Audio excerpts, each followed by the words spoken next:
Hinalughog ng mga otoridad ang mansyon ng mga Marcos sa Batac City, Ilocos Norte para maghanap ng mamahaling paintings na pinababawi ng gobyerno. Pero walang nakita roon ng mga otoridad na kahit isa sa mahigit 100 mamahaling obrang binili raw ng mga Marcos gamit ang umano'y nakaw nilang yaman. Makibalita tayo live kay RG Lorenzo ng GMA Ilocos. RG. Mark, pasado alas 9 kaninang umaga nang pinasok ang Marcos Mansion dito sa Batac City para halughugin ang mga pinaghahanap na paintings. Ito ang mansyon ng pamilya ni dating Pangulong Ferdinand Marcos sa Batac City, Ilocos Norte. Isa ito sa mga tinukoy na lugar ng mga otoridad para sa paghahanap ng mamahaling paintings.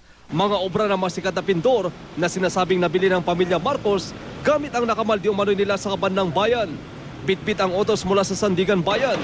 Pinuntahan ng pinagsama-samang pwersa ng Presidential Commission on Good Government, National Bureau Investigation, Sandigan Bayan at Office of the Solicitor General ang naturang mansyon.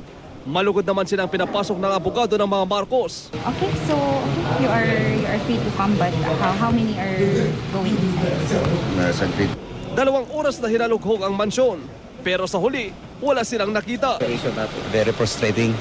Wala pang pahayag si Governor Amy Marcos at ang kanyang pamilya kaugnay nito. Sa ngayon, mahigit 100 paintings pa na nasa kustodya umano ng mga Marcos ang pinaghahanap ng PCGG. May 15 silang na-recover nang pasukin ng mga otoridad ang ancestral house ng mga Marcos sa San Juan City.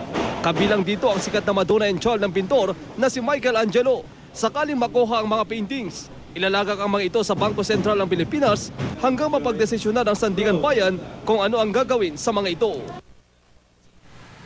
Mark, sa kabuuan ay naging maayos naman ang pagpasok dito sa Marcos Mansion, pero ayon sa PCGG, hindi pa rito nagtatapos ang paghahanap sa mga paintings. At yan muna ang latest mula dito sa Ilocos Norte. Archie Lorenzo, Nagbabalita, Pilipinas.